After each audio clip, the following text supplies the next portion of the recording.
Assalamualaikum warahmatullahi wabarakatuh. Apa kabar semuanya? Semoga sehat selalu dan tetap semangat menjalankan aktivitas kalian ya. Kembali bersama saya Kak Martono di channel tutor Matika. Pada video kali ini kita akan membahas materi statistika ya. Statistika ini materi kelas 12 matematika wajib. Berbicara statistika berarti kita berbicara masalah data ya. Dan data pada umumnya dibagi menjadi dua ya, yaitu data tunggal dan ada data berkelompok ya.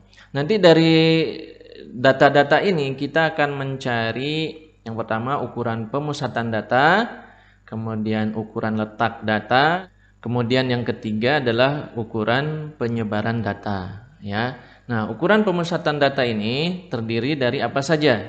Nah, ini ya. Ukuran pemusatan data terdiri dari mean atau rata-rata, ada median, ada modus ya. Kemudian ukuran letak. Apa saja ukuran letak? Nah, ada kuartil, ada desil, ada persentil. Apa saja yang dimaksud dengan istilah-istilah ini nanti kita akan bahas ya. Kemudian ukuran penyebaran data. Nah, ini banyak ya.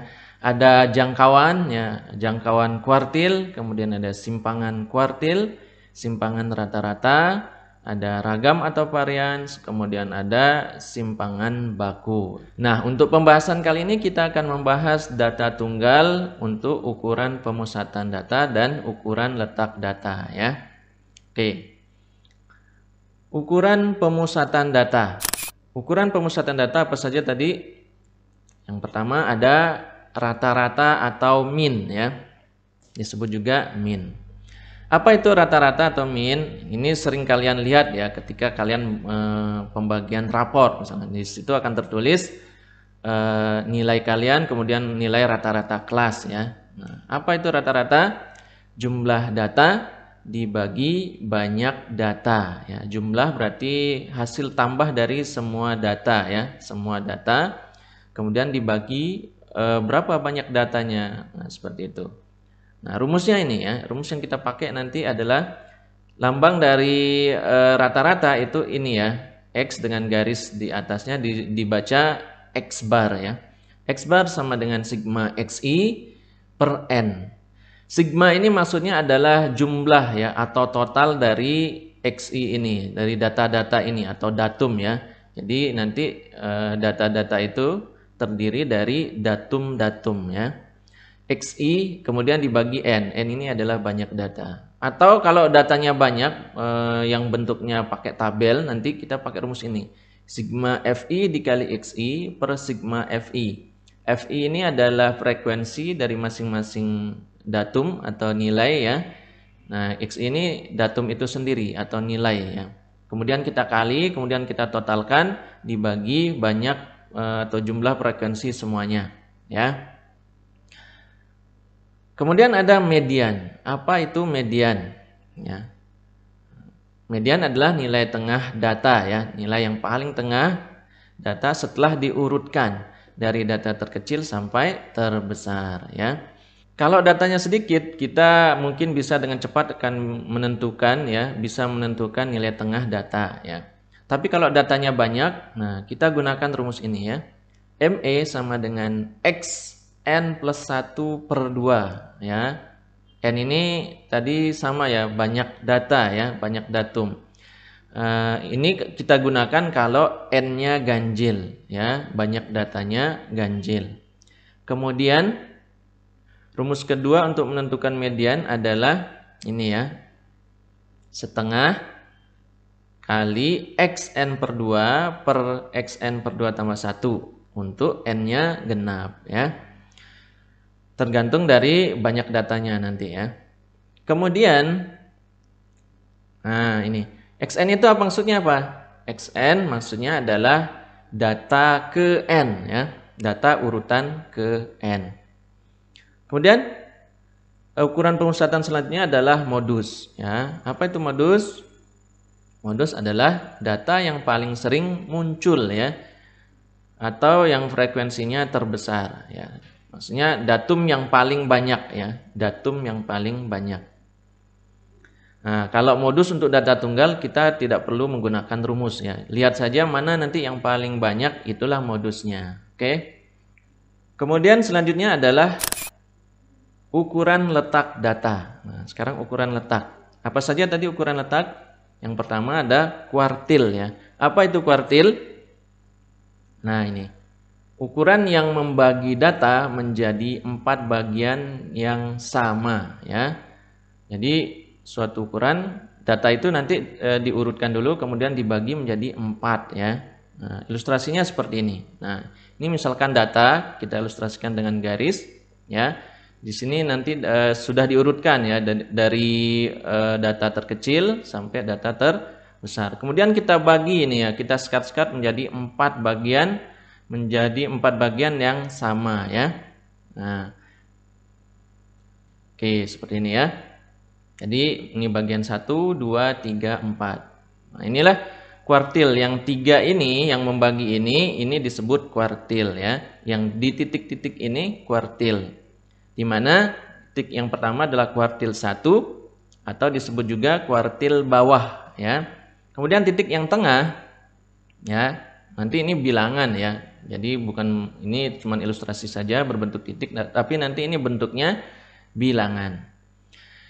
Titik yang tengah itu menggambarkan Q2 ya, atau median ya, median yang sudah kita bahas tadi di slide pertama. Jadi Q2 ini sama aja dengan nilai tengah data ya. Q2 juga disebut kuartil tengah. Kemudian titik yang ketiga menggambarkan ini ya, Q3 ya, Q3 atau kuartil atas ya. Nanti kalau datanya sedikit, misalkan 10 sampai 15 ya, itu kita bisa menggunakan skema kayak gini ya untuk menentukan kuartil 1, kuartil 2 dan kuartil 3-nya. Tapi kalau datanya banyak, maka kita bisa gunakan rumus ini. QI sama dengan XI kali N tambah 1 per 4 ya. Per 4 tadi kenapa? Karena kuartil itu membagi data menjadi 4 bagian yang sama banyak ya. I itu berapa saja? I itu 1, 2, 3. Karena kuartil kan adanya cuman kuartil 1, 2 dan 3. Nanti tinggal diganti aja I-nya. Kalau Q-nya 1, ganti I-nya dengan 1 dan seterusnya ya. N ini adalah sama seperti tadi ya, banyak data ya, banyak data. Selanjutnya ada desil. Apa itu desil? Nah, desil adalah ukuran yang membagi data menjadi 10 bagian yang sama. Tadi kuartil menjadi 4 bagian yang sama, kalau desil menjadi 10 bagian yang sama. Jadi kita sekat seperti ini, terbagi menjadi 10 bagian yang sama ya. Kita langsung ke rumusnya saja. Untuk ilustrasinya kalian mungkin sudah paham ya. Mirip seperti ilustrasi pada kuartil ya. Oke, rumusnya ini ya. DI sama dengan XI kali N plus 1 per 10. Dengan I sama dengan 1, 2, 3 sampai 9. Jadi desil itu sampai D9 ya. Rumusnya mirip seperti kuartil ya. Tinggal ganti pernya aja. Ini per 10 ya. Kalau di kuartil dibagi 4, kalau di desil itu per 10 ya. Karena dibagi menjadi 10 bagian yang sama. Oke. Ukuran letak data selanjutnya adalah persentil ya. Apa itu persentil? Ya, ukuran yang membagi data menjadi 100 bagian yang sama ya. Sekarang kalau persentil ya, kalau persen itu kan per 100 artinya ya. Nah, sekarang persentil ukuran yang membagi data menjadi 100 bagian yang sama. Rumusnya juga mirip ya. Rumusnya PI ya, kita ambil huruf depannya persentil ya, huruf P, maka rumusnya kita pakai P, PI sama dengan XI kali N plus 1 per 100 ya. Nah, bedanya di sini sama rumus yang tadi per 100. I dari 1, 2, 3 sampai 99. Berarti persentil itu ada 99 ya. P1 sampai P99. Oke. Nah, itu rumus-rumus untuk ukuran letak data. Oke, sekarang kita ke contoh soal ya. Contoh soal yang pertama ini misalkan ya, diketahui data 3354267683. Tentukan Nah, misalkan yang pertama kita akan menentukan min atau rata-rata ya. Apa rumusnya tadi? Rata-rata X bar ya, X bar sama dengan sigma XI per N ya. Sigma ini melambangkan apa? Total ya, jumlah dari XI, jumlah dari data ini semua. Ini semua XI ya, XI, XI, XI, XI dan seterusnya. Kita tambahkan semuanya. Nah, maka seperti ini ya. 3 ditambah 3 tambah 5 tambah 4 tambah 2 dan seterusnya tambah 3 dibagi N. Banyak datanya ada berapa nih? Kalau kita hitung 1, 2, 3, 4, 5, 6, 7, 8, 9, 10. Nah, berarti N-nya 10 ya. Kita totalkan yang di atas jumlahnya adalah 47 per 10 ya. 47 per 10 ya, kalau kita tulis hasilnya adalah berapa? Hasil dari 47 per 10 kita ubah ke desimal yaitu 4,7 ya. 4,7. Selanjutnya modus ya. Nah, modus ini nggak perlu rumus ya. Kalau kita perhatikan datum yang paling banyak adalah berapa? Kelihatan di sini 3 ya. 3 ada berapa? Ada 3 ya. Yang paling banyak itu 3. Yang lainnya 6 tapi cuman ada 2 ya. Yang paling banyak itu 3 ya. Maka modusnya adalah 3. Nah, seperti itu.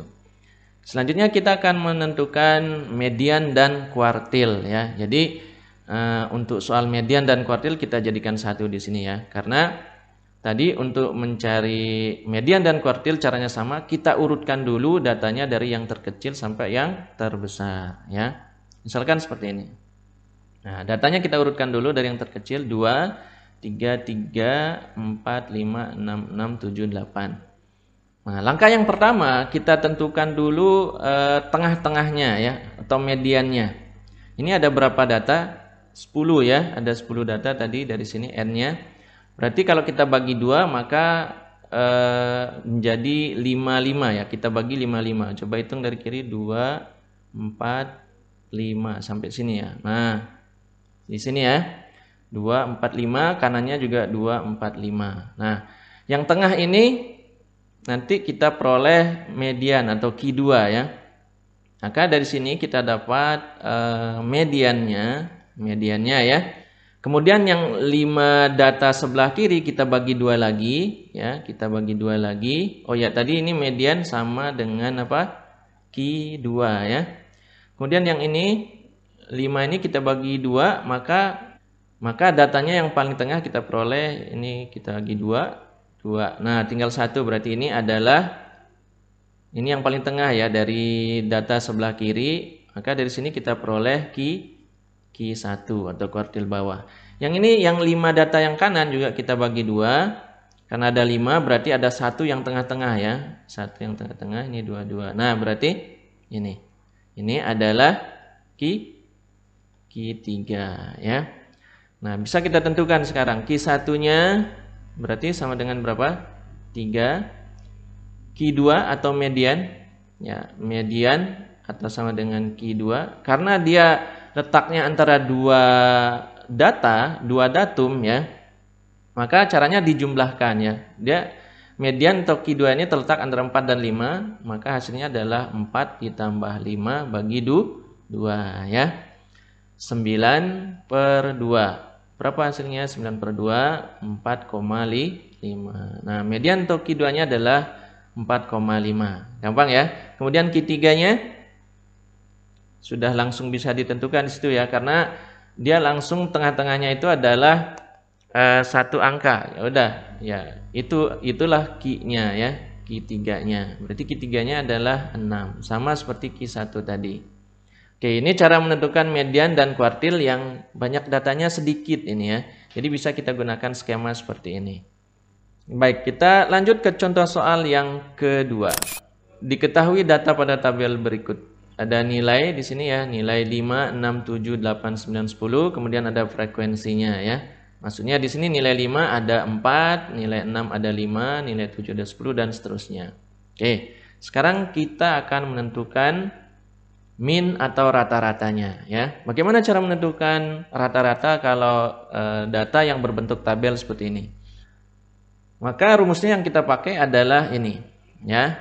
X bar sama dengan sigma Fi kali Xi per sigma Fi ya. Jumlah atau total dari frekuensi dikali nilai ya dibagi dengan total dari frekuensi. Oke. Maka hasilnya seperti ini. Nah, jadi 4 kali 5 ya. 4 kali 5, 5 kali 6, 10 kali 7 ditambah semua ya. Ditambah 12 kali 8, ditambah 7 kali 9, ditambah 5 kali 10. Dibagi sigma Fi. Nah, berarti jumlah dari frekuensi ini semua. 4 tambah 5 tambah 10, tambah 12, tambah 7, tambah 5 ya.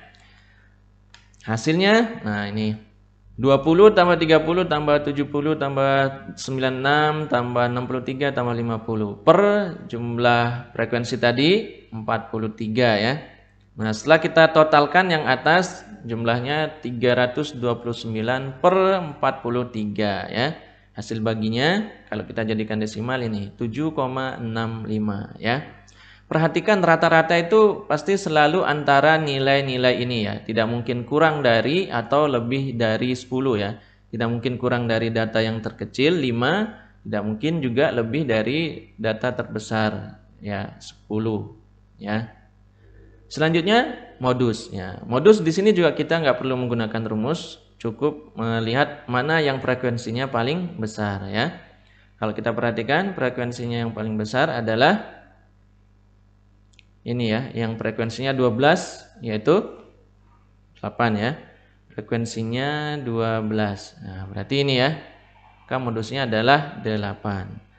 Modusnya MO, kita singkat MO ya, sama dengan 8. Nggak perlu pakai rumus.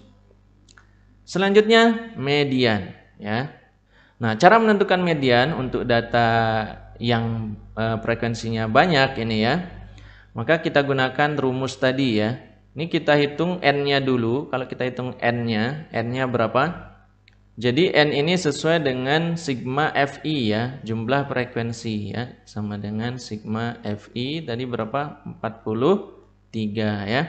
Dan ini genap atau ganjil nih. 43 adalah ganjil. Nah, kalau ganjil berarti kita gunakan rumus yang pertama tadi ya, yaitu ME sama dengan apa? X N tambah 1 per 2 ya. Nah, tinggal kita masukkan N-nya, berarti sama dengan X 43 ditambah 1 per 2. Oke, kita sederhanakan. X berapa jadinya? Ini 43 tambah 1 kan 44. Dibagi 2, 22. Jadinya X 22. Nah, maksudnya X 22 ini apa? Data ke 22 ya. Kita hitung data ke-22 di mana ya? Nah, ini 4 tambah 5. 4 tambah 5. Ini 4 tambah 5, 9. Belum ya, belum nyampe 22. Kemudian tambah 10. 19 ya. Belum nyampe ya. Kemudian ditambah 12 berapa nih? 31 ya. Sudah lewat 22. Nah, berarti data ke-22 adalah ini, 8 ya. Maka median dari data ini adalah 8. Nah, jadi kira-kira seperti ini ya cara menentukan median untuk data yang banyak ya. Oke, selanjutnya kita akan menentukan kuartil bawah atau Q1, kemudian desil ke-8 atau D8, kemudian persentil ke-20 atau P20 ya.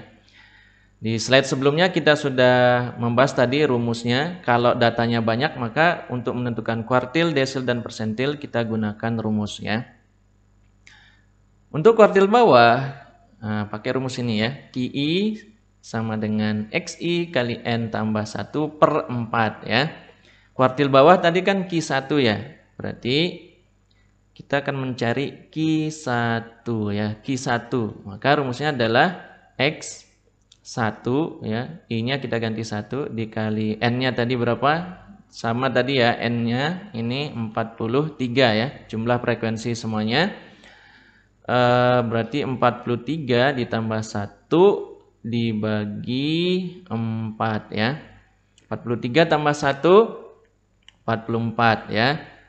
Jadinya X 44 per 4. Berapa? Sama dengan X 11 ya. Nah, maksudnya ini adalah data ke 11. Kita cari data ke 11 posisi di mana? 4 tambah 5 ya, di sini 4 tambah 5 berarti 9 tambah 10 19 tambah 12 berapa? 31 tambah 7 38 tambah 5 43. Nah, data ke 11 di mana nih? Di sini kan belum nyampe ya, 4 9 belum nyampe 11. Berarti di sini 19 sudah lewat. Nah, posisi data ke 11 berarti di sini yaitu 7 ya, di posisi 19. Maka X11 ini adalah 7 sama dengan 7. Maka kuartil 1 itu sama dengan 7 ya. Selanjutnya adalah desil ke-8. Bagaimana cara menentukan desil ke-8? Rumus desil tadi apa? DI sama dengan XI dikali N tambah 1 per 10 ya. Nah, desil ke-8 berarti D8 ya. D8 sama dengan berapa? Masukkan X8 dikali 43 ditambah 1 dibagi 10 ya. Sama dengan berapa? X ini 43 tambah 1 44 kali 8 berapa? X 352 ya per 10. Jadi berapa? X 35,2. Nah, perhatikan sekarang di sini hasilnya desimal. Kalau tadi X11 di Q1-nya hasilnya bulat ya, maka bisa langsung kita tentukan. Tapi kalau di sini hasilnya desimal atau pecahan ya, maka cara pengerjaannya seperti ini. X35,2 ini kita pisah menjadi ya, kita pecah jadi X35 ditambah berarti ada lebihnya 0,2 ya. 0,2 dikali kita ambil data setelah X35. Data di atasnya 35 ya, berarti X36 dikurang X35 seperti itu ya. Kita masukkan data ke 35, X35 di mana nih? Nah, di sini ya. Di posisi jumlahnya nih 38, berarti adalah 9 ya. 9 berarti X35 9 ditambah 0,2 dikali X36 juga di sini ya, terletak di sini karena jumlahnya di sini sudah 38. 9 X35 9. 9 kurang 9 0 kan? Ini 0 ya, 0. 0 kali 0,2 juga hasilnya 0. Ditambah 9 maka hasilnya adalah 9. Maka desil ke-8 adalah 9. Nah, seperti itu cara menentukan desil ya. Kemudian selanjutnya kita akan menentukan persentil ke-20. Ya, rumus persentil tadi apa? Ini ya. PI sama dengan XI dikali N tambah 1 per 100. Persentil ke-20 berarti P berapa? P20 ya. Maka masukkan ke rumus, I-nya 20 jadi X, I-nya ganti 20. 20 dikali 43 ditambah 1 dibagi berapa? 100 ya. Nah, hasilnya berapa nih? Nah, ini kita coret aja. Nah, gitu. Nolnya kita coret, kemudian jadi X berapa? Ini 44 kali 2. X 88 dibagi 10 jadinya X 8,8 ya. Berarti persentil ke-20 adalah data ke-8,8. Nah, karena ini hasilnya desimal, sama pengerjaannya seperti desil tadi, D8. Sama dengan, kita lanjutkan di sini. Yang kita ambil yang bulatnya, X8 ditambah, karena lebihnya 0,8. 0,8 dikali, atasnya X8, X9 ya. X9 dikurangi X8. Nah, seperti itu cara pengerjaannya. Kita masukkan X8 berapa? Data ke-8. Perhatikan data ke-8 berarti di posisi ini ya, yang jumlahnya 9 ya, yaitu 6 ya. Berarti X8-nya 6 ditambah 0,8 dikali X9. X9 pas di sini ya. X9-nya juga berarti 6. 6 dikurang X8 tadi 6 juga, ini juga 0 ya. Ini 6 kurang 6 ini 0, ini 0, hasilnya dikali 0,8 juga hasilnya akan 0 ya. Maka 0 ditambah 6 ya hasilnya 6. Nah, maka persentil ke-20 adalah 6. Nah, seperti itu cara mengerjakan kuartil, desil, dan persentil. Oke, sampai di sini dulu penjelasan untuk ukuran pemusatan data dan ukuran letak data untuk data tunggal ya. Insya Allah pada video selanjutnya akan kita bahas ukuran penyebarannya ya. Jadi silakan tonton video selanjutnya tentang ukuran penyebaran data untuk data tunggal. Wassalamualaikum warahmatullahi wabarakatuh.